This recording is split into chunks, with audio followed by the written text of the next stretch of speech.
Olá, seja bem-vindo à Escola Bíblica Virtual, uma página voltada só para estudos bíblicos, para que você possa conhecer mais da Palavra de Deus, você possa entender melhor.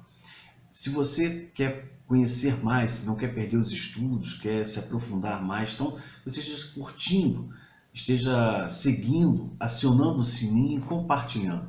Não importa se você está no Facebook ou no YouTube, esteja fazendo parte dessa Escola Bíblica Virtual para que você possa conhecer e também compartilhar e outras pessoas aprenderem mais da Bíblia. E se você está no YouTube, se inscreva. Se você não está no Facebook, vai ao YouTube e se inscreva para que possa crescer o número de pessoas e aumentar o número de pessoas e assim a gente possa alcançar mais pessoas com os estudos da Palavra de Deus. O meu intuito é capacitar, é fortalecer, ajudar no conhecimento da Palavra e aquelas pessoas que não têm tantas condições de fazer um seminário, tempo disponível para isso. Então, eu coloco esses estudos para que possa estar compartilhando nesse momento esses estudos importantes. Nós estamos estudando sobre doutrinas bíblicas, é uma sequência de estudos sobre doutrinas bíblicas. Já dei 4 estudos, já falei sobre a natureza de Deus, o caráter de Deus, os atributos de Deus e começamos a falar sobre Trindade. No estudo anterior eu falei sobre Deus Pai e no estudo de hoje eu vou falar sobre Deus Filho. Vamos entender sobre Deus Filho, a pessoa de Jesus Cristo, para que possamos compreender melhor. Veja, Deus, além de ser apresentado como Pai pela Bíblia, ele também se apresenta como Filho. Mas é bem diferente essa apresentação de Filho em relação a como ele se apresenta como Pai. Porque como Pai, Deus é Espírito, nós já vimos isso lá na sua natureza. E como Filho, Deus ele se apresenta na forma corpórea, carnal. Como Filho, Deus Filho, ele é mais conhecido como Jesus, o Cristo. Jesus Cristo, na verdade, é Jesus o Cristo, quer dizer, o Messias, a salvação que vem de Deus, o Salvador, o enviado, o ungido, que é o significado desse nome, Jesus Cristo. Alguns o conhecem muito bem ou alguns apenas ouviram falar a respeito dele. Então nós vamos conhecer melhor a respeito de Jesus Cristo. Jesus Cristo, Filho de Deus, ele é também conhecido como Filho amado. E a Bíblia diz que ele e o Pai que Jesus e Deus são uma só pessoa, através do Espírito. Então, Jesus e Deus são as mesmas pessoas com características e atributos diferentes. Como é que a gente sabe disso? Lá em João, capítulo 10, versículos 30 e 38, diz o seguinte. João 10, 30 diz, eu e o Pai somos um. E em João 10, 38 diz, mas se fácil não me credes, credes nas obras, para que possais saber e compreender que o Pai está em mim e eu estou no Pai. Então veja, Jesus mesmo é quem declara que ele e Deus são uma pessoa e que eles, pelo menos, eles não, quando você olha, você pode não conhecer, mas tem como você ver as características e os atributos que eles têm. Apesar de terem a mesma essência e serem a mesma pessoa, Jesus é o Filho unigênito de Deus. O que significa unigênito? É que é aquele que é gerado daquela única forma, unigênito. João 3,16 diz o seguinte, porque Deus amou o mundo de tal maneira que deu seu Filho unigênito, o único gerado dessa forma, para que todo aquele que nele crê não pereça, mas tenha a vida eterna. Então, Jesus e Deus têm a mesma essência, porém Jesus é gerado só dessa forma. Só Jesus foi gerado dessa forma, não existe nenhum outro. Jesus também, ele é a imagem de Deus o Pai. Está lá em João, capítulo 14, versículos 8 e 9. Diz assim, replicou-lhes Filipe, Senhor, mostra-nos o Pai e isto nos basta. Disse-lhe Jesus, Filipe, há tanto tempo estou convosco e não me tendes conhecido? Quem me vê a mim, vê o Pai. Como dizes tu, mostra-nos o Pai? Então, os discípulos conseguiram ver Jesus e conseguiram ver Deus. Então, porque ele e o Pai têm a mesma imagem. Jesus foi gerado por Maria através do Espírito Santo, cumprindo assim a promessa que foi feita a Abraão e a Davi. Por isso, gerado de uma única forma. Foi o único nascimento que acontece dessa forma. Está lá em Mateus, capítulo 1, versículos 18 ao 23. Diz assim, ora, o nascimento de Jesus foi assim. Estando Maria, sua mãe, desposada com José, sem que tivessem ambos antes coabitado, achou-se grávida pelo Espírito Santo. Mas José, seu esposo, sendo justo e não a querendo infamar, resolveu deixá-la secretamente. Enquanto ponderava nessas coisas, eis que lhe apareceu em sonho um anjo do Senhor dizendo, José, filho de Davi, não temas receber Maria, tua mulher, porque o que nela foi gerado é do Espírito Santo. Ela dará à luz um filho e lhe porás o nome de Jesus, porque ele salvará o seu povo dos pecados deles. Ora, tudo isto aconteceu para que se cumprisse o que fora dito pelo Senhor por intermédio do profeta. Eis que a virgem conceberá e dará à luz a um filho, e ele será chamado pelo nome de Emanuel, que quer dizer Deus conosco. Então veja, a Bíblia já relata isso, é uma profecia. Jesus nasce cumprindo a profecia. E Jesus nasce então em Belém, lá em Mateus 2, versículo 1, comprova isso. Tendo Jesus nascido em Belém, da Judéia, em dias do rei Herodes, eis que vieram os magos do Oriente a Jerusalém. Jesus nasceu em Belém, Jesus é o próprio Deus encarnado, e ele veio em carne, como todo ser humano. Está lá em 1 João, capítulo 4, versículo 2, diz assim: nisto reconheceis o Espírito de Deus. Todo espírito que confessa que Jesus Cristo veio em carne é de Deus. Então Jesus não veio aqui, muitos pensavam que Jesus veio em forma de espírito. Não, ele veio em carne. Quando ele foi para a cruz, ele era um espírito. Não, era carne, era humano como nós. Por isso, unigênito, dessa única forma. Foi o único que foi feito desta forma. E os seus discípulos o reconheceram. Em Mateus 14, versículo 33, diz isso: e os que estavam no barco adoraram, dizendo: verdadeiramente és filho de Deus. Eles passaram a reconhecer, diante de algumas atitudes de Jesus, que ele era verdadeiramente o Filho de Deus, o Filho prometido, que as profecias falavam a respeito dele. Até os demônios reconheciam Jesus publicamente. Lá em Mateus 8, 28 e 29, diz assim: tendo eles chegado à outra margem, a terra dos Gadarenos, vieram-lhe ao encontro 2 endemoniados, saindo dentre os sepulcros, e a tal ponto furiosos que ninguém podia passar por aquele caminho. E eis que gritaram: que temos nós contigo, ó Filho de Deus? Veste aqui atormentados antes do tempo? Então veja, até os demônios reconheceram que Jesus é o Filho de Deus. Então, Jesus é a revelação, ele é a manifestação suprema de Deus ao homem. Deus se revelou através de profecias, de milagres, de tantas coisas, mas Jesus é a revelação suprema. Ele veio ao mundo como um homem, isto é, em forma carnal, através da pessoa real e histórica que é Jesus Cristo.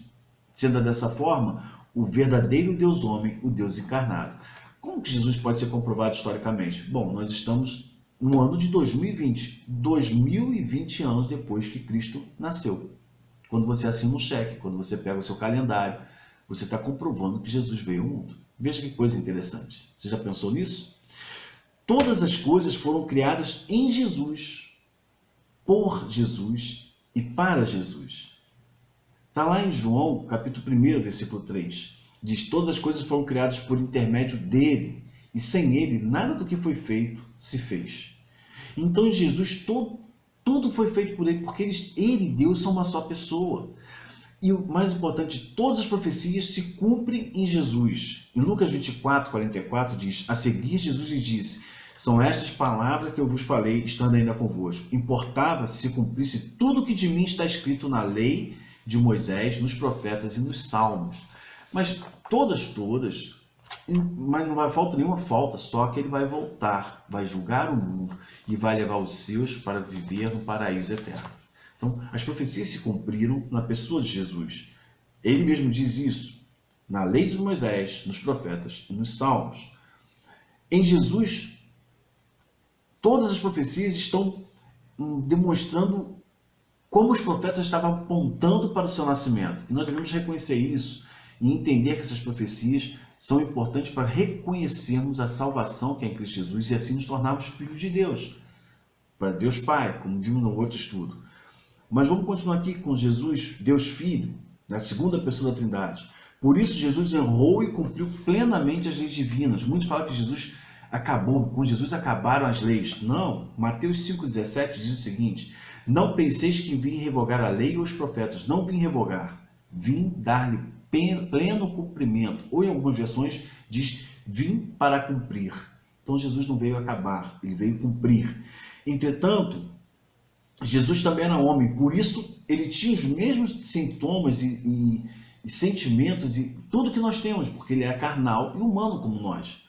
Jesus ficava cansado.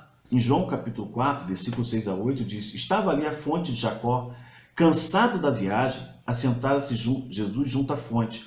por volta da hora sexta. Nisto veio uma mulher samaritana tirar água. Disse-lhe Jesus: dá-me de beber, pois seus discípulos tinham ido à cidade para comprar alimentos. Viu? Jesus tinha sede, ficava cansado. Jesus dormia. Em Marcos 4:38 diz: Jesus estava na popa dormindo sobre o travesseiro. Eles o despertaram e lhe disseram: mestre, não te importa que pereçamos? Humano, como eu e como você. Ele crescia fisicamente e intelectualmente de forma normal, como qualquer criança. Lucas 2:52 registra isso. E crescia Jesus em sabedoria, estatura e graça diante de Deus e dos homens. Ele era uma criança normal como outra qualquer, um humano, era o Deus encarnado. Ele tinha fome. Mateus 4:2 diz: depois de jejuar 40 dias e 40 noites, teve fome. Se ele fosse só o Espírito, não teria fome. Ele tinha sede. João 19:28 diz: depois, vendo Jesus tudo que já estava consumado, para se cumprir a Escritura, disse: tenho sede. Ele estava, ainda mais nesse momento que ele estava lá para ser crucificado, né? Como consta lá em João 19:28. Jesus ficava triste, inclusive ele chorava. Em Mateus 26, de 36 a 38, diz: enquanto comiam, tomou Jesus um pão e, abençoando, partiu e deu aos discípulos, dizendo: tomai e comei, isto é meu corpo. A seguir tomou o cálice, tendo dado graças, deu aos seus discípulos, dizendo: bebei deles, porque isto é o meu sangue, o sangue da nova aliança, derramado em favor de muitos para a remissão dos pecados. E digo-vos que desta hora em diante não beberei deste fruto da videira até aquele dia em que hei de beber novo convosco no reino de meu Pai. E tendo cantado um hino, saíram para o Monte das Oliveiras. Então Jesus lhe disse: esta noite todos vós vos escandalizareis comigo, que está escrito: ferirei o pastor e as ovelhas do rebanho ficarão dispersas. Mas depois da minha ressurreição, irei adiante de vós para a Galiléia. Disse-lhe Pedro: ainda que venhas a ser um tropeço para todos nós, nunca o serás para mim. Replicou-lhe Jesus: em verdade te digo que nesta mesma noite, antes que o galho cante, tu me negarás 3 vezes. Disse-lhe Pedro: ainda que seja necessário morrer contigo, de modo nenhum te negarei. E todos os discípulos disseram o mesmo.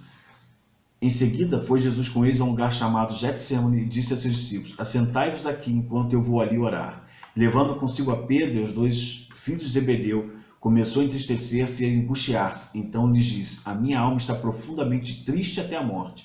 Ficai aqui e vigiai comigo. Veja, Jesus ficava triste, Jesus tinha angústia. Jesus chora. Lá em João 11:35 diz que Jesus chorou quando ele chegou e sabia que Lázaro, seu grande amigo, estava morto. Jesus se indignava. Mateus 21, versículos 12 e 13 diz: tendo Jesus entrado no templo, expulsou todos os que ali vendiam e compravam, também derrubou as mesas dos cambistas e as cadeiras que vendiam pombas, e disse-lhes: está escrito, a minha casa será chamada casa de oração, vós, porém, as transformais em covil de salteadores. Então, veja, Jesus tinha sentimentos igual a nós, porque Jesus é humano, humano como qualquer um de nós, como mim, como você. Nós devemos compreender isso. Jesus tinha um corpo humano igual ao meu, igual ao seu. João 19, versículos 32 a 34 diz: os soldados foram e quebraram as pernas ao primeiro e ao que com ele tinham sido crucificados. Chegando-se, porém, a Jesus, como vissem que já estava morto, não lhe quebraram as pernas, mas um dos soldados lhe abriu o lado com uma lança e logo saiu água e sangue. Muitos dizem que Jesus ele era um espírito, que quando ele foi crucificado, ele era só espírito, então que seu espírito largou e seu corpo ficou. Não, ele era humano. Acontece a mesma coisa que qualquer pessoa acontecia naquele momento. A diferença é que ele cumpre as profecias. Então tem que conhecer as profecias para ver como ele vai cumprir cada uma delas, mas como Deus encarnado, humano. Então nós podemos ver que a natureza de Jesus é uma natureza humana e divina. Por ser divino, Jesus é o único caminho que nos leva a Deus. Está lá em João 14,6, ele diz: eu sou o caminho, a verdade e a vida. Ninguém vem ao Pai senão por mim. Por isso Jesus está sempre conosco. Mateus 28:20, ele diz: ensinando-os a guardar todas as coisas que vos tenho ordenado, e eis que estou convosco todos os dias, até a consumação dos séculos. Jesus é o nosso advogado e mediador. Está lá em 1 Timóteo, capítulo 2, versículo 5, diz: porquanto há um só Deus e um só mediador entre Deus e os homens, Cristo Jesus, homem. Veja, não é Cristo Jesus, Espírito, Cristo Jesus, divino, Cristo Jesus, homem. Então está mostrando porque ele veio para isso. Ele veio para nos justificar através da sua morte na cruz. Em 1 João, capítulo 2, versículo 1, diz: filhinhos meus, estas coisas vos escrevo para que não pequeis. Se todavia alguém pecar, temos um advogado junto ao Pai, Jesus Cristo, o justo. Então veja, ele é um advogado, ele é um mediador, é ele quem nos justifica diante de Deus no dia do julgamento final. E através de Jesus somos considerados filhos por adoção. É o que consta lá em Gálatas 4, versículos 3 a 5, diz assim: assim também nós, quando éramos menores, estávamos servilmente sujeitos aos rudimentos do mundo. Vindo, porém, a plenitude do tempo, Deus enviou seu Filho nascido de mulher, nascido sob a lei, para resgatar os que estavam sob a lei, a fim de que recebêssemos a adoção de filhos. Então, nós somos considerados filhos por adoção. Por isso que eu tenho que aceitar Jesus como Senhor e Salvador, para fazer parte dessa adoção e Deus se tornar, então, Pai. Nós estudamos na lição anterior. Jesus Cristo é o único e suficiente Salvador que existe. Não existe nenhum outro. Está lá em Atos 4, versículo 12. E não há salvação em nenhum outro, porque abaixo do céu não existe nenhum outro nome dado entre os homens, pelo qual importa que sejamos salvos. É Jesus quem nos livra da lei e do pecado. Em Romanos 8, 1 diz: agora, pois, já nenhuma condenação há para os que estão em Cristo Jesus. E foi por causa dos nossos pecados que Jesus veio a este mundo, morreu na cruz do Calvário e ressuscitou ao terceiro dia para mostrar que tem poder sobre a morte. Está lá em 1 Coríntios capítulo 15, versículos 3 e 4. Diz assim: antes de tudo vos entreguei o que também recebi, que Cristo morreu pelos nossos pecados, segundo as Escrituras, que foi sepultado e ressuscitou ao terceiro dia, segundo as Escrituras. Não que as pessoas falavam, mas conforme constava nas Escrituras, conforme consta no Antigo Testamento. E após a ressurreição, Jesus ele não subiu direto ao céu, ele não sumiu. Ele apareceu a alguns de seus discípulos e depois foi levado aos céus. Atos 1,9 diz: dita essas palavras, foi Jesus elevado às alturas, à vista deles, e em uma nuvem o encobriu dos seus olhos. E ele está no céu, onde ele habita à direita de Deus. É o que consta lá em Atos, capítulo 7, versículos 55 e 56. Diz: mas Estevão, cheio de Espírito Santo, fitou os olhos no céu e viu a glória de Deus e Jesus, que estava à sua direita, e disse: eis que vejo os céus abertos e o Filho do Homem em pé à destra de Deus, ou à direita de Deus. E Jesus ficará no céu, até o dia em que voltará em grande poder e glória, para julgar os homens, consumando assim a sua obra redentora. É o que consta em Atos capítulo 1, versículo 11, diz: eles disseram: varões galileus, por que estáis olhando para as alturas? Esse Jesus que dentre vós foi assunto ao céu virá do modo como viste subir. Então veja, esse Jesus, esse Deus Filho, ele veio para cumprir as profecias, para morrer pelos nossos pecados, para ressuscitar e mostrar que existe uma vida eterna. E ele voltará para levar os seus e para julgar o mundo. A questão é: você reconhece isso? Você entende isso? Você passa a se tornar filho pela adoção e ter Deus como pai? Ou você acha que Jesus é tudo uma invenção, que Jesus é uma lenda? Como fica essa questão? Jesus é só um revolucionário, como as pessoas dizem? Porque você tem que entender que Deus Pai, Deus Filho, eles fazem uma sequência do que a Bíblia apresenta e não do que as pessoas falam. Muito que se fala de Jesus hoje são teorias e não questões bíblicas. Tudo que está sendo apresentado aqui é o que a Bíblia diz. E é isso que eu quero que você conheça e compreenda. Por isso nós pregamos o Evangelho cristocêntrico, onde Cristo é o centro da mensagem. Onde Cristo ele vem, nós falamos dele que ele veio para salvar as pessoas, para mostrar que é uma vida eterna. Então, nós devemos conhecer Jesus, a segunda pessoa da Trindade, o Deus Filho, Salvador. E muitos conhecem Jesus como sendo o milagreiro, o curandeiro, e não conhecem Jesus, o Salvador, o que veio para cumprir as profecias. É muito importante você conhecer esse Jesus. Que você possa meditar mais sobre essas passagens, você possa conhecer melhor, e você possa então entender a paternidade, o Deus Pai e o Deus Filho. No próximo estudo, nós vamos conhecer um pouco sobre o Deus, o Espírito Santo, a terceira pessoa da Trindade, e assim compreendermos melhor o que a Bíblia tem a nos apresentar. Eu espero que você tenha gostado. Se você gostou ou não, que você esteja compartilhando, curtindo. Se você não gostou, deixe sua crítica, ou se você tem crítica de qualquer forma, deixe, é sempre bom para que você possa interagir. Se você gostou, escreva, coloque. Eu quero interagir com você, conhecer o que você pensa. Talvez você tenha um estudo que gostaria que fizesse. Coloque aí. Vai ser muito bom ter a sua participação. Não esqueça de curtir, acionar o sininho, compartilhar, dar seu likezinho. E se você não se inscreveu ainda no YouTube, vá lá, se inscreva no canal para que possamos aumentar o número de inscritos, ok? E no próximo estudo estaremos falando a respeito da terceira pessoa da Trindade, o Deus Espírito Santo. Então, até o próximo estudo e que Deus abençoe a sua vida.